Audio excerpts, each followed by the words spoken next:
Boa noite, pessoal. Todo mundo, o pessoal tá me ouvindo?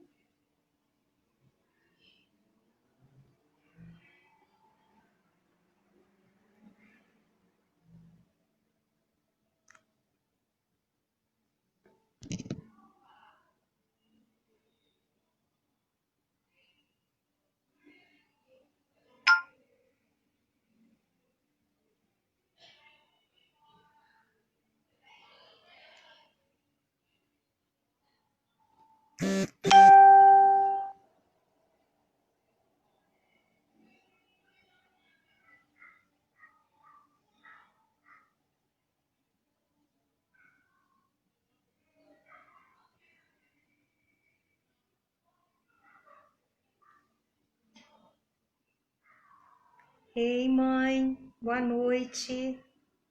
Você consegue dizer se você tá me ouvindo? Tá conseguindo me escutar? Joia. A senhora tá ouvindo um barulho aí? Porque eu acho que tem uma comemoração aqui no prédio hoje. Aí tá um pouquinho barulhento. Esperando o pessoal chegar pra gente também começar, né?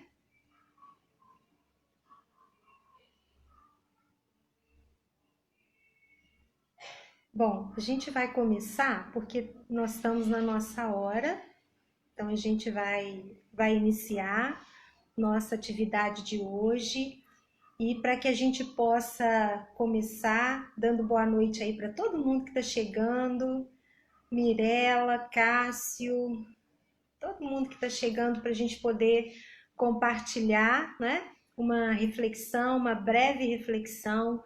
Então, pessoal, que a gente possa aproveitar esses minutos iniciais em que nós estamos aqui para rogar a espiritualidade amiga, rogar a Jesus, rogar a Deus, o nosso Pai, que nos envolvam num abraço muito carinhoso e que todos nós possamos receber desse abraço a energia de que nós estamos necessitando para que a gente consiga vencer os nossos desafios diários, vencer as nossas rotinas desafiadoras com muita coragem, com muita força, com muita fé, com muita determinação.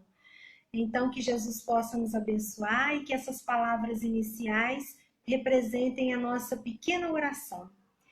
O que nós trouxemos para compartilhar com vocês hoje está saindo do meu coração e eu espero que chegue no coração de cada um, porque são reflexões que têm movimentado muito o nosso pensar.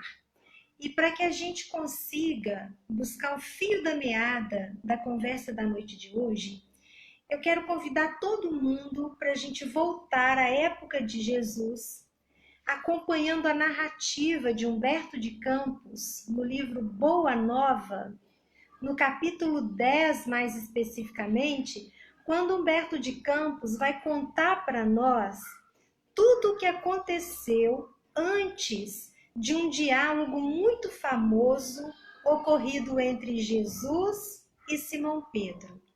Então, Humberto de Campos, através da psicografia de Chico Xavier, vai dizer o passo a passo da rotina de Jesus e dos discípulos até chegar no momento em que Simão Pedro encaminhou para o mestre uma pergunta muito famosa, aquela pergunta assim, que todos nós conhecemos: Senhor, quantas vezes devo perdoar ao meu irmão? A lei recomenda até 7 vezes. E todos nós sabemos, né, que Jesus respondeu a Simão Pedro: não vos digo que perdoeis até 7 vezes, mas 70 vezes 7 vezes. O que aconteceu para que o encaminhamento da pergunta ocorresse e para que Jesus colocasse para a reflexão de Pedro e para a nossa essa resposta? Então, nosso Humberto de Campos vai contar que as primeiras pregações de Jesus, e aí mais uma vez eu convido todo mundo para acompanhar esses quadros que o autor espiritual vai descrevendo para nós, para que a gente consiga viver um pouquinho da ambiência que foi esses movimentos do Cristo. Então ele vai dizer que as primeiras pregações de Jesus, junto dos seus discípulos, em torno do lago, alcançaram resultados inesquecíveis.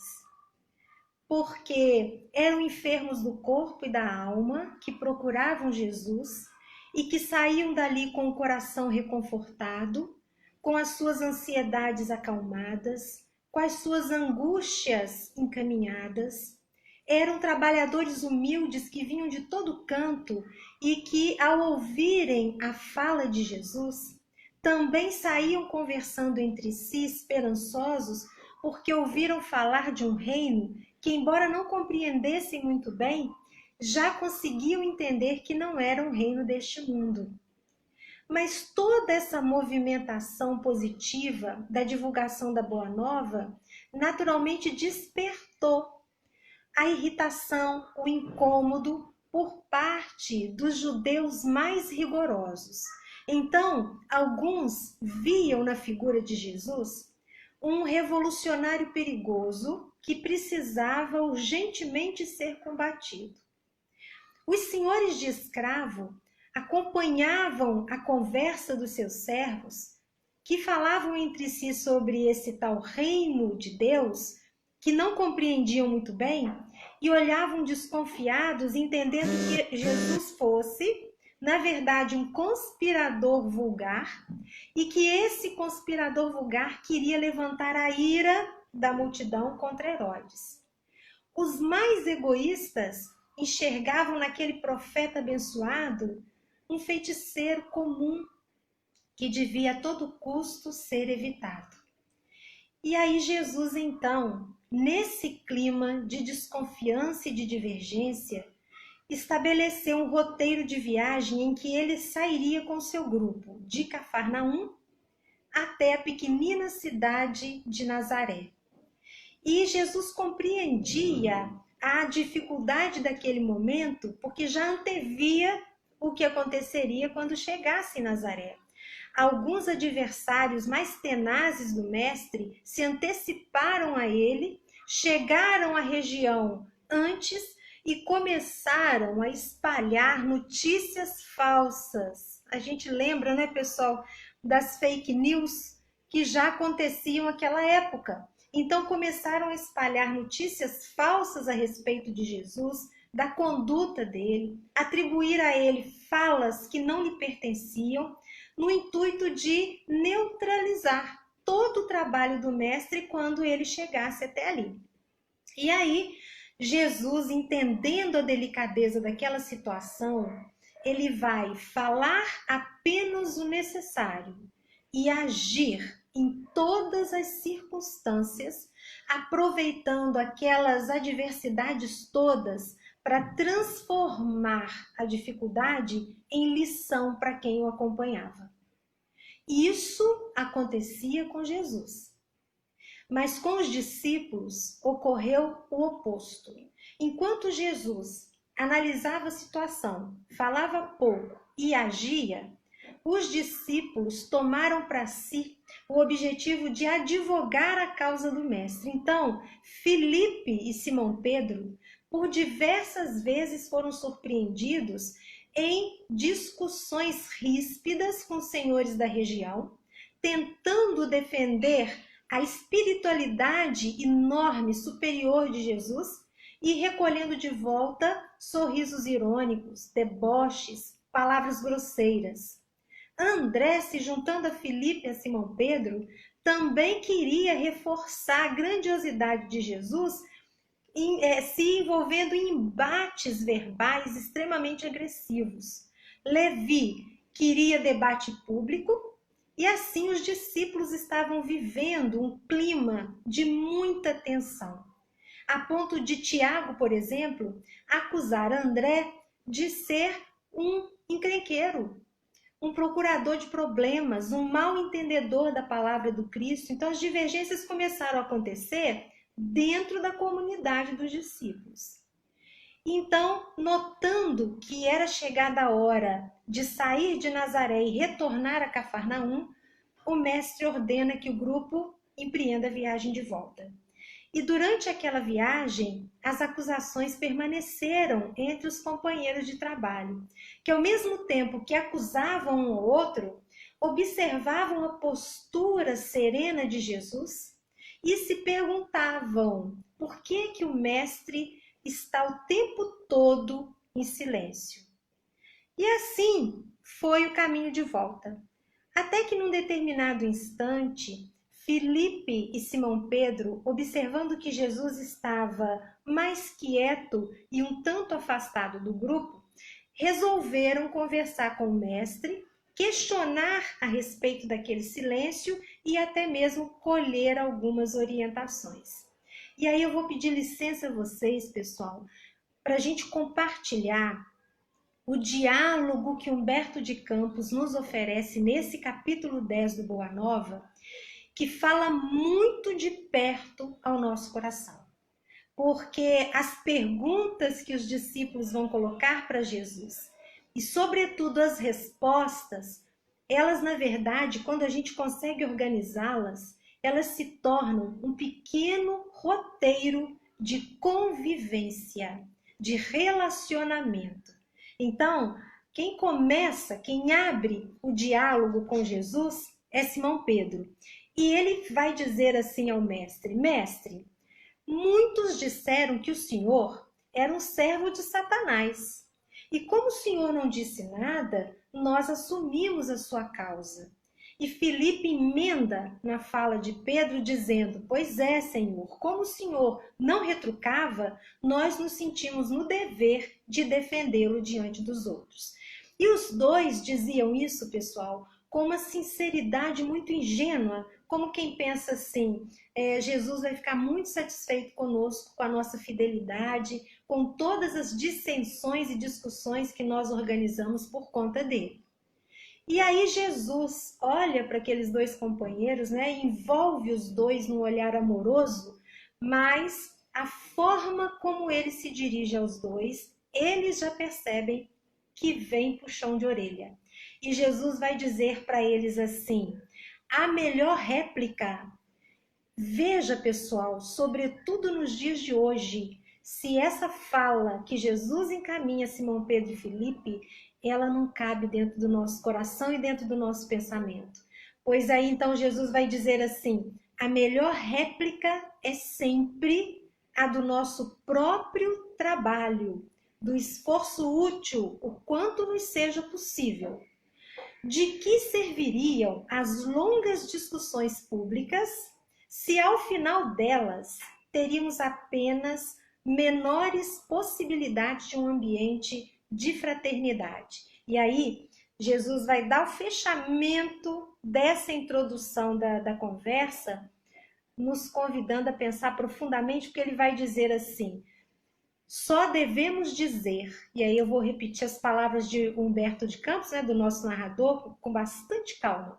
Só devemos dizer aquilo que o coração pode testificar mediante atos sinceros.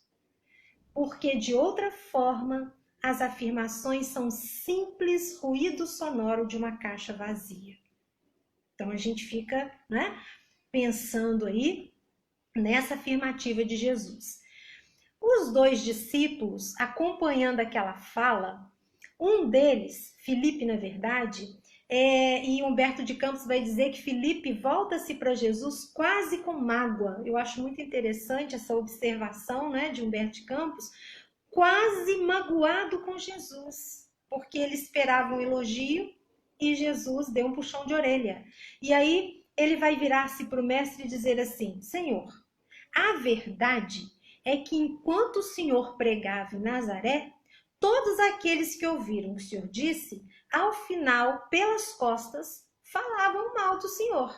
Quer dizer, né? Filipe, naquela imperfeição dele, que também é nossa, colocando ali como justificativa a atitude equivocada dos outros. E, gente, Jesus vai virar-se para Filipe amorosamente, mas com muita energia, e vai dizer assim: não será vaidade, Filipe, exigirmos que toda a gente faça da nossa personalidade um elevado conceito? Quer dizer, o que Jesus está colocando aqui em pauta para Filipe pensar é o seguinte: não é vaidade da nossa parte querer que todo mundo goste daquilo que a gente faz ou daquilo que a gente fala? Olha para a gente pensar. Emmanuel, numa página belíssima do livro Pão Nosso, vai discutir essa questão. O problema de agradar. E é esse o nível da conversa que Jesus estabelece com Filipe. Filipe, é vaidade nossa querer agradar todo mundo. E vai arrematar aquilo que ele endereça a Filipe. Nem sempre ter o outro, né? Ter a nossa conduta na visão do outro em sentido positivo ou num conceito elevado é sinal de que de verdade a gente seja modelo para alguém. Ou seja, o que Jesus coloca para Filipe? Nem sempre porque o outro nos elogia e nos coloca em alta conta, significa que de verdade a gente é merecedor daquele elogio. Jesus vai trabalhar com Filipe aqui e Humberto de Campos vai narrar, né, essa fala de Jesus, que na verdade o mestre está falando do jogo da ilusão que existe, que nós criamos nas nossas convivências. Elogio que vem fácil, a gente precisa parar para pensar. Né? E Jesus arremata dizendo que quando se trata da obra divina, gente, e o que é obra divina? Quando a gente ouve Jesus falando isso, talvez nós pensemos em atividades grandiosas, né? Dos missionários, mas tudo o que a gente faz, porque todos nós nascemos, né? Com um ministério divino, é uma expressão que Emmanuel usa na introdução do livro Paulo e Estevão, todos nós temos um ministério, que é um fazer divino. Então, nós temos uma obra divina para realizar, todos nós, qualquer que seja essa obra, e que, na verdade, né, o maior trabalho que a gente tem que realizar é conosco mesmo. Então, nessa obra divina que nos cabe realizar, vai dizer Jesus, agradar nem sempre é possível. Ô, gente, como é difícil, né? Quantas vezes a gente tenta se equilibrar, né? Tentando segurar de um lado, tentando segurar do outro, para poder agradar todo mundo, quando a gente sabe, na verdade, que não é possível atingir essa expectativa. Então, Jesus coloca para Filipe uma questão, que é uma questão de ordem prática. Querer agradar é vaidade. Querer agradar todo mundo, né? Achar que a gente tem que estar em autoconceito sempre é vaidade. É querer algo que não é possível. E aí, então, Simão Pedro, que já vinha recolhendo aquelas primeiras falas de Jesus, daí ele escuta o que Jesus coloca para Filipe, ele começa a ficar invocado. A gente conhece Simão Pedro, né, gente? Nós sabemos que de todos os discípulos, talvez seja aquele com quem a gente mais se identifique, porque Simão Pedro agia muitas vezes de forma passional, no rompante, queria discutir com Jesus os projetos, inclusive, de divulgação da Boa Nova. E aí, então, Simão Pedro, bem invocado com aquilo que Jesus colocava, vai virar-se para o mestre e provavelmente a pergunta que ele vai fazer é talvez a pergunta que a gente também esteja se fazendo intimamente, porque Jesus vai falando o tempo todo da necessidade de agir mais e falar menos, né? De não se preocupar com o agradar, de não se preocupar com o elogio. E aí Simão vira-se para Jesus e diz assim, mas Senhor, então eu não vou poder falar nunca? Quando o momento for grave, eu não vou poder estabelecer uma fala justa, uma fala enérgica, eu vou ter sempre que me calar? E aqui a gente também para pensar, porque muitas vezes a gente se coloca numa posição, né, gente, que é de omissão diante dos fatos, talvez amparado nessa ideia de que a gente não deve falar, que a gente não deve colocar aquilo que a gente pensa.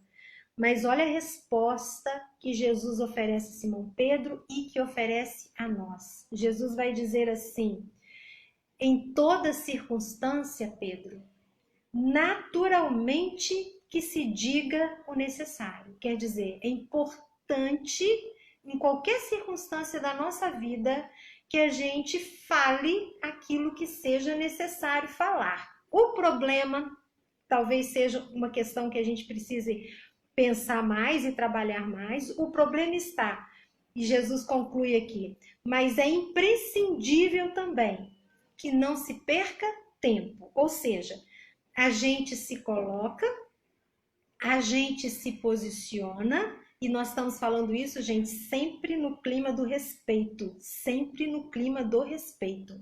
A gente se coloca, a gente se posiciona quando chamado a fazer isso, mas não vamos ficar perdendo tempo. É isso que Jesus fala, é essa orientação, né? É saber a medida, a hora em que a gente precisa falar e a hora que a gente entende que não adianta mais falar, que a gente precisa fazer, né?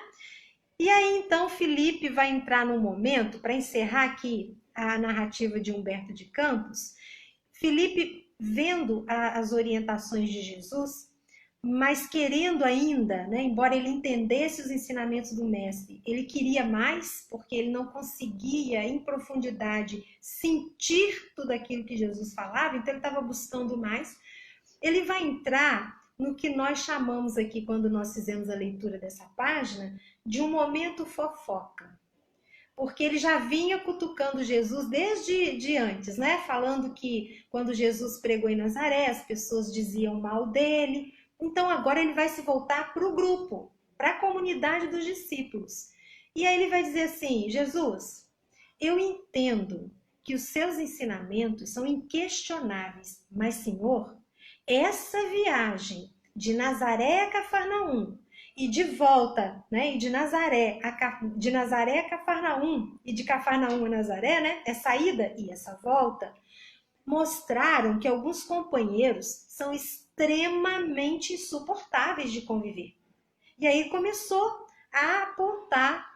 Não foram poucos os meus companheiros que acusaram-me de mal entendedor da sua palavra, de criador de caso, de discutidor sem necessidade. E aí ele faz a pergunta: Senhor, se essas divergências, se esse clima de desentendimento acontece dentro do próprio colégio dos discípulos, que há de ser do futuro do evangelho, Senhor, na terra? Então, olha a pergunta, e aí, gente, essa pergunta ela é sensacional pelo nível da resposta que Jesus vai oferecer a Felipe. Porque Felipe coloca, olha, dentro do grupo tem essa divergência toda. Nós somos aqueles que estamos ajudando na divulgação da boa nova. Se dentro do nosso grupo acontecem divergências, o que há de ser do futuro do evangelho na terra?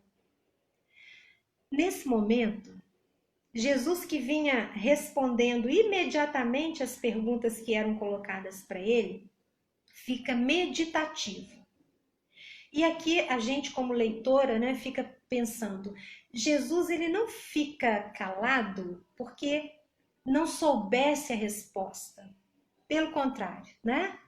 Ele era um Cristo, então ele sabe a resposta. Mas ele está nos passando discretamente uma outra lição. Antes de falar, é preciso parar e pensar. E aí, então, ele olha para Felipe como se estivesse fazendo a leitura do ambiente emocional daquele discípulo querido e vai dizer a Felipe assim: Felipe, estas perguntas, quer dizer, Felipe colocou duas perguntas para ele, né? É a questão das dissensões dentro do grupo e o problema do evangelho, do futuro do evangelho. Então, Jesus vai dizer, Felipe, estas perguntas, cada discípulo deve fazer a si mesmo. Quer dizer, é uma pergunta de foro íntimo. Por que as dissensões existem e qual será o futuro do evangelho? Cada discípulo deve fazer a si mesmo.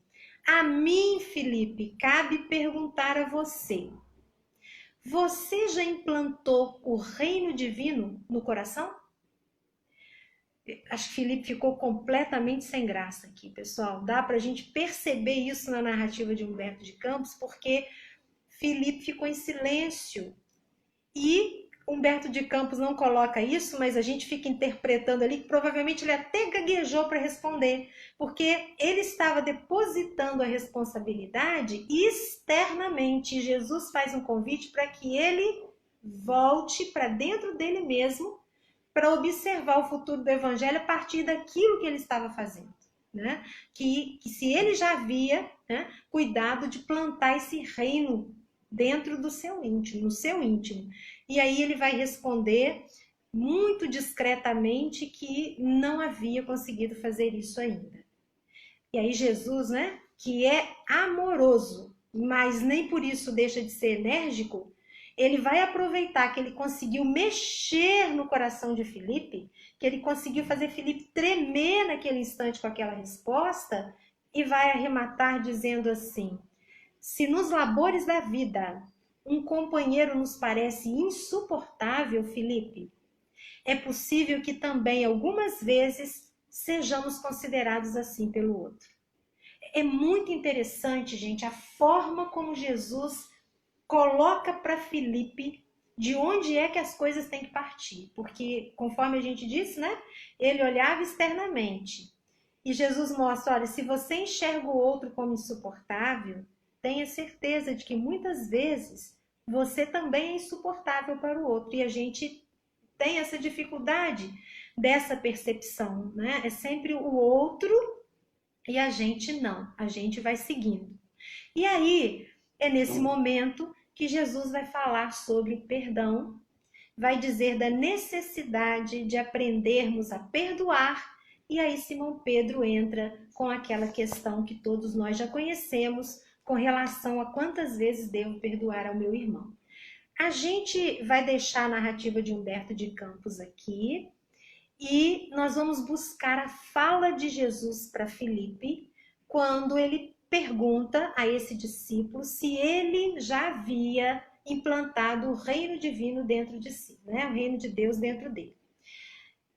Quando, gente, a gente faz a leitura dos textos de Joana de Ângeles, sobretudo a sua série psicológica, a gente vai perceber um cuidado muito grande dessa benfeitora espiritual em apontar para nós que, diante dos desafios que nós enfrentamos, quase todos nós temos dificuldade em tomar decisões em profundidade. Já vou explicar. Joana de Ângeles diz que, diante dos desafios, quase todos nós adiamos soluções de profundidade, que exijam de nós uma reflexão profunda e uma ação mais profunda ainda. E ela vai dizer que a gente adia essas tomadas de decisão por conta do medo.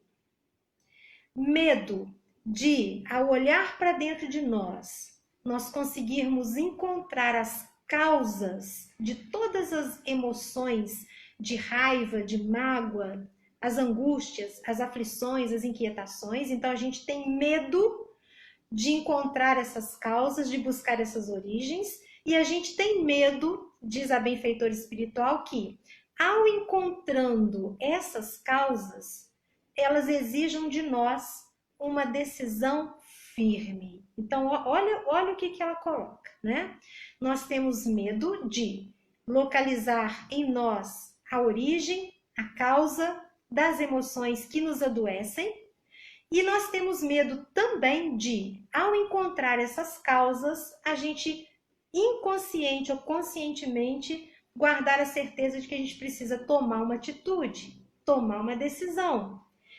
Quando a gente ouve Joana de Ângeles colocar isso, eu me lembro aqui de Leon Denis, no livro O Problema do Ser, do Destino e da Dor, quando ele vai dizer que nós temos dificuldade em tomar decisões, e não é fácil a gente escutar isso não, viu, gente? Nem ler, né, no caso. Não é fácil.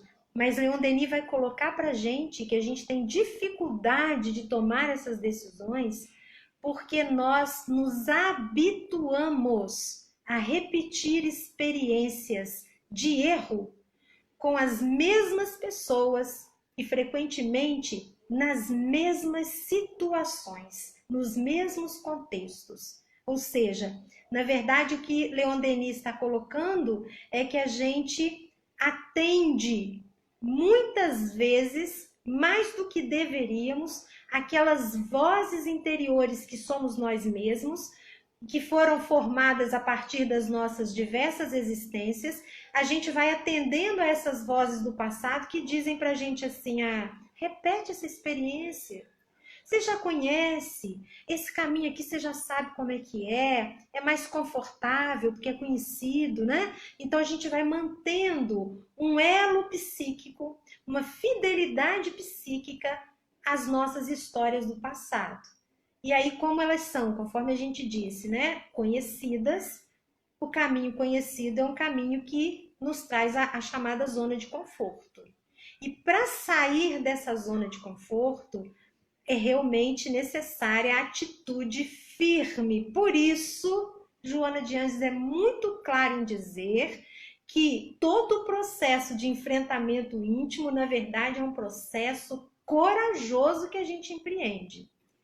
Na questão 911 de O Livro dos Espíritos, Kardec faz uma pergunta e eu fico cá imaginando com os meus botões, né, que o codificador lançou essa questão de repente porque ele ficou pensando na dificuldade de tomar essa decisão firme, da mudança. Quanto é difícil tomar essa decisão muitas vezes, né?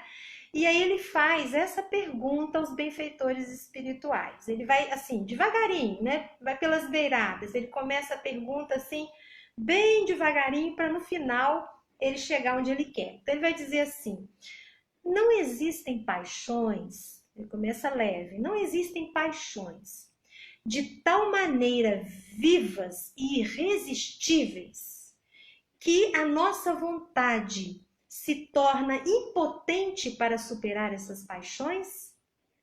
Deu para entender a pergunta de Kardec? Ele vai colocar assim, olha, não há paixões, não há situações que acontecem que são tão irresistíveis, tão fortes, que a nossa vontade não vai dar conta de superar? E a resposta também, gente, eu vou dizer para vocês, não é brincadeira não. E por isso, né, a doutrina espírita, ela é a doutrina do esclarecimento, que traz o conforto. Por quê? Porque ela vai recolocar a responsabilidade a quem é de direito. E aí, a espiritualidade vai colocar para Kardec e para nós o seguinte. Muitos de nós, dizem os benfeitores, dizemos assim, eu quero mudar. Eu quero mudar. Mas dizemos isso, gente, eu estou só traduzindo a resposta, não tô acrescentando nada. Eu só estou dizendo o que os amigos espirituais responderam a Kardec com as minhas palavras. Então, eles colocaram assim, muitos de nós dizemos, eu quero mudar, eu quero fazer diferente. Mas, segundo eles, nós dizemos isso apenas com os lábios. E aí é que vem o aperto que eles nos dão. Porque no meio da resposta eles colocam assim, querem mudar, mas estão muito satisfeitas de que não podem superar as suas paixões e que o seu espírito nelas se compraz por consequência da sua própria inferioridade. Quer dizer, quer mudar. Se a gente pensar com sinceridade, gente, é isso aqui mesmo. A gente diz assim, eu quero mudar, não vou mexer com a tia Elaine aí, não vou comer chocolate, não vou comer bolo de chocolate, eu quero vencer isso, não quero mais comer chocolate, não quero mais comer bolo de chocolate. Mas, na verdade, a gente fala que quer, mas fica bem desejando que um chocolate ou um bolo de chocolate apareça ali para a gente poder cair em tentação. E aí a gente diz, não, mas foi mais forte que eu. É tão interessante isso. Tiago, no capítulo 1, versículo no item 14, ele vai dizer assim, cada um é tentado quando atraído e enganado por sua própria concupiscência. essa palavra concupiscência que a gente quase não usa, né? O que ela significa e o que Tiago está dizendo? Ele está dizendo, ele está, na verdade, jogando por terra, né? Aquele dito popular que coloca assim, a oportunidade faz o ladrão. Na verdade, segundo Tiago, é o contrário. É o ladrão que faz a oportunidade. Por quê? Porque Tiago está dizendo para nós que o que nos tenta é aquilo que já está dentro de nós e que nós somos traídos e enganados pela concupiscência, que é o fundo viciado que a gente carrega, porque nós ainda somos espíritos, né? Em evolução, em aperfeiçoamento. Então, a gente é atraído por aquilo que, na verdade, está dentro de nós. Então, para a gente pensar. Certa vez perguntaram ao Chico assim, Chico, como é que você define tentação? E o Chico, com aquela mineirice dele, né? Aquela maneira muito simples de falar, ele disse assim, a tentação é como se fosse um cachorro bravo correndo atrás da gente e a gente doido para o cachorro alcançar a gente. Então, a tentação é isso, e é isso que os benfeitores respondem a Kardec, e é por isso que Joana de Ângeles fala que muitas vezes a gente não empreende essa viagem de conhecimento interior, porque a gente sabe que quando a gente descobrir aquilo que a gente precisa descobrir, a gente moralmente tem que tomar uma atitude. E aí, por medo de tomar essa atitude, que envolve essa vontade que os espíritos amigos falam aqui em Livro dos Espíritos, a gente vai adiando as soluções de profundidade. E aí a gente vive uma situação muito complexa, pessoal. Porque, por exemplo, acho que quase todos nós que estamos aqui, se não todos nós já tivemos a oportunidade de fazer a leitura lá do capítulo 17 do Evangelho segundo o Espiritismo, o item 3, quando Kardec vai definir os caracteres do homem de bem. É uma página muito fácil de ler, muito didática, e aí Kardec vai pontuar e vai elencar uma série de características do homem de bem. Só para a gente ter uma ideia, ele já vai abrir a conversa dizendo assim, ó, o verdadeiro homem de bem é aquele que pratica a lei de justiça, de amor e de caridade na sua maior pureza. Kardec ainda acrescenta a palavra maior, né? Não é na sua pureza, é na sua maior pureza.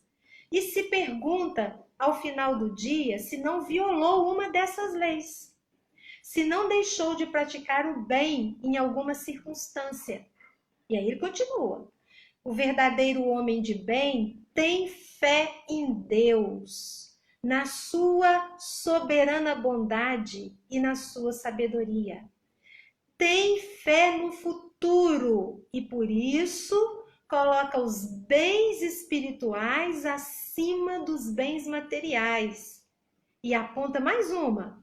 O verdadeiro homem de bem é aquele que não guarda mágoa, nem ressentimento, nem ódio, e a exemplo de Jesus, perdoa e esquece as ofensas.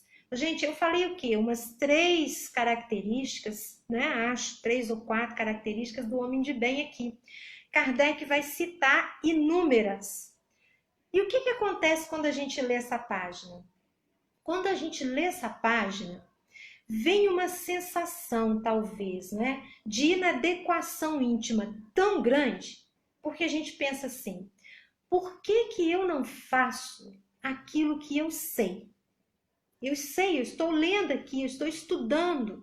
Por que eu não faço isso que a cabeça, né? Isso que o cérebro sabe? Por que o meu coração não chega junto? Por que eu não consigo ser aquilo que eu gostaria de ser? Por que eu não tenho um comportamento que eu julgo ser o comportamento adequado para mim? Então, quando a gente começa a estabelecer essas questões, vai crescendo dentro de nós uma sensação muito grande de inadequação íntima. E aí, quando a gente se sente inadequado, a tendência é que a gente realize dois movimentos, que são complementares, esses dois movimentos. Ou eu vou fazer, né, um movimento de repressão, que seria quando eu identifico em mim algo que eu não gosto, de que eu não gosto, a tendência é que eu retire aquele algo, aquela emoção, aquela lembrança, aquele acontecimento, que eu retire do meu consciente e jogue no meu inconsciente. Esse é o movimento de repressão. Então, eu vou reprimir aquilo que eu não gosto em mim. E faço um segundo movimento que completa o primeiro, que é o movimento de resistência. O que seria esse movimento de resistência?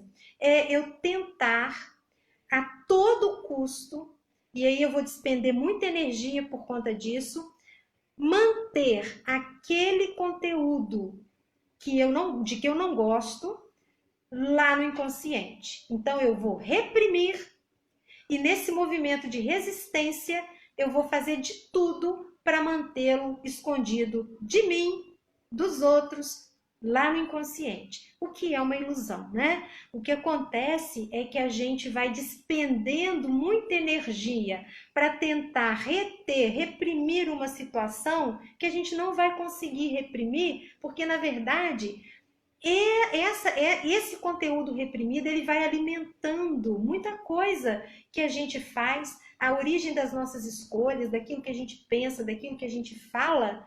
Essa causa toda, gente, está nesses conteúdos que a gente reprime, que a gente não encara. Freud, nos seus estudos sobre histeria, ele atendia pacientes que buscavam o tempo todo essa adequação moral, buscavam essa adequação íntima. E aí, essas pessoas nessa busca acabavam adoecendo. E foi muito interessante porque alguns contemporâneos de Freud diziam que as pessoas adoeciam porque buscavam essa adequação moral, por isso elas adoeciam. E Freud, ele percebeu, ele estudou, né, e ele concluiu algo espetacular. Entre aspas, simples, óbvio, mas espetacular. Porque ele descobriu que o que adoecia as pessoas, os seus pacientes, não era a busca pela adequação moral. O que adoecia aquelas pessoas era a forma como elas buscavam a adequação moral, que é o que nos adoece emocionalmente. Não é a gente buscar alcançar os caracteres do homem de bem, mas é a gente reconhecer a nossa dificuldade. Mas não é reconhecer a dificuldade numa atitude, né, de passividade, de comodismo. Não, é reconhecer a nossa dificuldade, entender essa dificuldade, conversar com ela, conversar com a gente e ir à luta. E a luta para mudar. Porque aí a gente está canalizando a energia de forma positiva. E aí a nossa forma de buscar essa adequação moral, ela é justa com a gente. E é isso que Jesus quer. Quando ele fala, né, que o evangelho não é para os sãos, mas para os doentes, é exatamente isso que ele está colocando. Exatamente isso. É a gente buscar essa adequação moral de uma forma que a gente consiga atender, para que a gente não se frustre e não perca essas energias. E aí, pessoal, para a gente já ir fechando aqui as nossas reflexões, né? É muito interessante que, para que a gente possa viver esse processo de canalização de energias, de estabelecer esse reino íntimo que Jesus falou para Filipe, lá naquele diálogo inicial, né? Essa necessidade de fazer o movimento do perdão, para que a gente consiga viver essas experiências, é que está posta aí a lei de Deus. A pedagogia divina que nos garante a vivência de reiteradas experiências para que a gente sinta a importância de se perdoar, para que a gente possa perdoar o outro. E esse movimento do perdão é que vai garantir para a gente a oportunidade do recomeço, de a gente se aceitar como a gente é, não se colocar em alta expectativa e por conta disso mesmo a gente passa a aceitar o outro e a respeitar o outro da maneira como ele é, não depositando nele também a nossa alta expectativa, né? Porque a gente oferece aquilo que a gente tem. Se a gente é exigente demais com o outro, a gente pode parar para pensar. É porque a gente também é exigente demais com a gente mesmo. E aí, nessa pedagogia divina, a gente vai encontrar em O Céu e o Inferno, no capítulo que trata do Código Penal da Vida Futura, 2 itens muito pequenos. O item 16 e o item 17. O 16 deve ter, gente, se a minha conta aqui não falhou, deve ter umas 6 ou 7 linhas. E o 17 um pouquinho mais. Mas são 2 itens tão pequenos, mas que trazem uma enormidade de ensinamento. Kardec vai colocar para nós como é que funciona a lei divina que nos permite esses movimentos íntimos e esse movimento do perdão. Ele vai dizer, o codificador, que a lei divina, ela se ampara sobre 3 pilares que são conhecidos nossos. Então, são 3 os pilares que sustentam a lei de Deus. A lei de ação e reação, né? O primeiro pilar é o pilar do arrependimento, depois o pilar da expiação e, por último, o pilar da reparação. Então, arrependimento, expiação e reparação são o caminho que vão nos permitir fazer o apagamento de traços, palavras do codificador, de traços e consequências que a gente vai deixando cada vez que a gente viola a lei de Deus. Ou seja, quando eu ofendo alguém, eu vou deixar em mim, em primeiro lugar, um traço, que é uma marca daquela ofensa que eu cometi. E esse traço eu também vou fazer no coração do outro. Coração aqui simbolicamente, né, gente? Esse traço, essa marca, eu também vou fazer no outro. Então, se eu cometi uma falta, existe um traço em mim, uma marca que eu fiz em mim, em primeiro lugar, porque a falta, ela anda comigo, né? A falta que eu cometi, ela está em mim. E eu vou fazer uma marca no outro. E essas marcas que eu fiz, elas vão trazer consequências. De maneira que para eu apagar essas marcas e para eu apagar as consequências negativas dessas marcas, eu vou ter que vivenciar esses 3 pilares: o arrependimento, a expiação e a reparação. E aí, o que seria o arrependimento?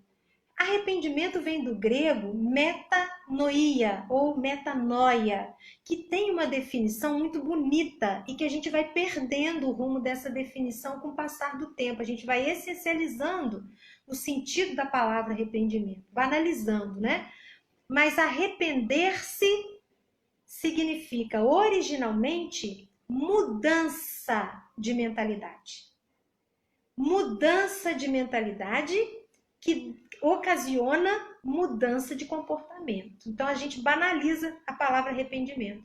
Arrependimento é diferente de remorso, porque arrependimento é dinâmico. O remorso não, ele paralisa.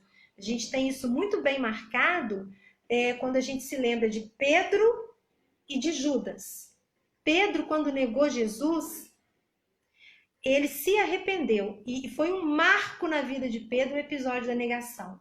É muito interessante que aquilo que no instante em que ele vivenciou, para ele, Pedro, foi uma desgraça, aquilo que ele fez, quando ele negou Jesus pela 3ª vez, conforme o próprio mestre havia previsto, aquilo para ele foi naquele instante uma desgraça, desgraça no termo que o Evangelho utiliza, né? Evangelho segundo o Espiritismo, para discutir sobre a desgraça real. Para ele aquilo foi uma desgraça, na verdade aquilo foi um dínamo que provocou a sua mudança. Quando a gente começa a estudar a história de Pedro antes e após a negação, quem leu Paulo e Estevão sabe disso. Olha a diferença de Pedro nos primeiros tempos apostólicos e olha o Simão Pedro que conversava com Paulo de Tarso lindamente, de forma extremamente humilde, lá em Paulo e Estevão, né?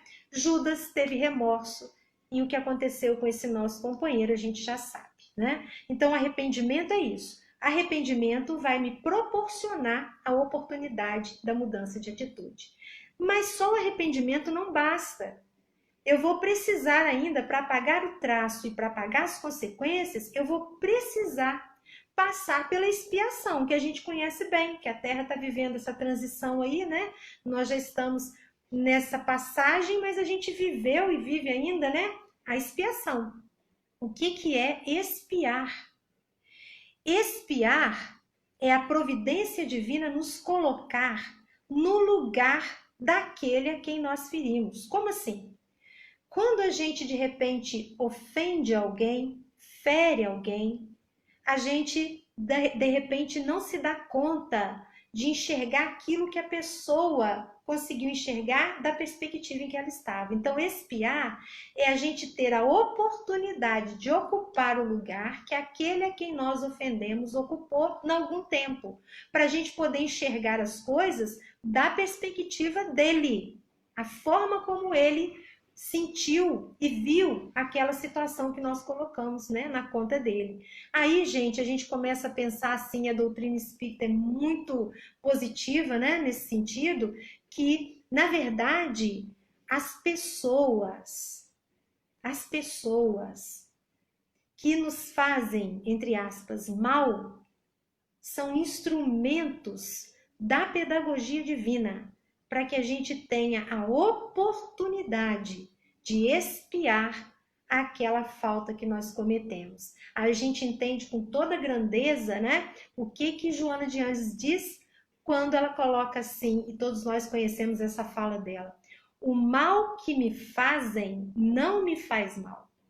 O mal que me faz mal é o mal que eu faço, porque esse me torna um ser mal. Então, o que os outros fazem comigo, o mal que os outros fazem comigo, não me faz mal, na verdade. O que me faz mal é o mal que eu faço. Esse que me faz mal. Então, essa é a trilha da expiação. Só que para concluir, a gente precisa do terceiro caminho, né? Então, a gente passou pelo arrependimento, a gente passou pela expiação. Para fechar o ciclo, a gente passa pela reparação. E aí a reparação é a que vai nos libertar, é a que vai apagar totalmente os traços e as consequências, porque ela consiste em a gente fazer o bem a quem a gente fez o mal. É ter a oportunidade de fazer o movimento contrário àquele que a gente fez anteriormente. E agora sim, gente, a gente conclui nesses minutinhos finais que nós temos com Paulo de Tarso, falando, né, sobre o perdão, lá em O Evangelho segundo o Espiritismo, no capítulo 10, no item 15, quando Paulo ele vai abrir uma conversa com a gente, e Paulo sabe muito bem a importância do perdão, sobretudo o perdão, né, próprio, porque ele teve que fazer isso, ele carregou culpa, remorso por muito tempo. Depois ele conseguiu fazer a transição do remorso para o arrependimento, né? Mas ele, trabalhou para dar conta disso. E aí, então, ele entende muito bem do perdão, porque Abigail disse a Paulo, né, naquela simbólica estrada de Damasco de Paulo de Tarso, quando Abigail vai dizer para ele que, além de amar, além de trabalhar e esperar, era necessário que Paulo também perdoasse, aprendesse a perdoar e começasse por si mesmo. Então, ele entende de perdão. Ele vai, no Evangelho segundo o Espiritismo, vai ditar uma mensagem em que ele começa a dizer que pedir perdão, na verdade, perdoar e pedir perdão, é buscar liberdade para si mesmo. Perdoar ao outro não é isentar o outro da responsabilidade que ele tem, mas é libertar a gente mesmo daquela situação que nos adoece. E aí ele vai dizer assim, e a gente encerra com essa fala, ele vai dizer que quando uma ofensa chega para nós, e nós somos o alvo dela, que a gente faça um exercício de, primeiro, e aí ele começa a dizer para a gente, que a gente se volte para dentro de nós mesmos e num exame sincero que a gente procure identificar-se, agora palavras de Paulo, entre a alfinetada e aquilo que gerou a ruptura, se nós não dissemos ou fizemos alguma coisa que acabou ocasionando aquela situação. Então ele vai dizer, uma palavra mal colocada, gente, a gente sabe o problema da palavra, né? Uma palavra mal colocada, aquilo que a gente fala tem caráter imprevisível e irreversível. O que eu falo, eu nunca posso prever como é que o outro vai receber. E é irreversível. Se eu falei, está falado. Ainda que eu me retrate, mas já está gravado ali, já está falado. Aí Paulo diz que é para a gente considerar se no fundo não fomos nós que começamos toda aquela história. E se por acaso nós não colocamos uma palavra equivocada, não, nós fomos ofendidos e realmente a gente não deu o pontapé, né, inicial para aquela ofensa, ele diz que a gente deve também analisar se nós não colocamos lenha na fogueira. Se quando fomos ofendidos, se a gente não incendiou ainda mais a situação, porque se a gente tinha o poder, diz Paulo de Tarso, de fazer com que aquela situação caísse no esquecimento e a gente não fez, a gente tem responsabilidade também. E por último, ele vai dizer, se nenhuma censura puder cair sobre nós, nós somos realmente ofendidos e fizemos nada que possa ser censurado, que aí nesse momento a gente deve oferecer o presente do perdão. Porque esse presente do perdão naquele instante, diz Paulo de Tarso, vai fazer com que a gente tenha um mérito e um crescimento íntimo muito, muito, muito grande. Pessoal, que Jesus possa nos abençoar nesse roteiro de transformação, nesse trabalho íntimo, nesse processo do perdão, que é um processo de libertação, que a gente permaneça firme, que a gente não desanime, que na hora que as coisas apertarem, a gente busque ajuda na oração, na conversa com o amigo, na leitura, no estudo, na boa prática, porque é assim que a gente vai vencendo. Um abraço muito carinhoso para todos vocês, uma noite muito abençoada, que a espiritualidade nos envolva mais uma vez, que alegria a gente poder trazer para dentro da nossa casa uma reunião, uma pequena reunião pública, né? Que estaria se realizando lá no Sheila, mas que está se realizando na intimidade do nosso lar. E isso é um presente, isso é uma bênção. Um abraço carinhoso para todos vocês. Muito, muito obrigada mais uma vez. Fiquem com Deus.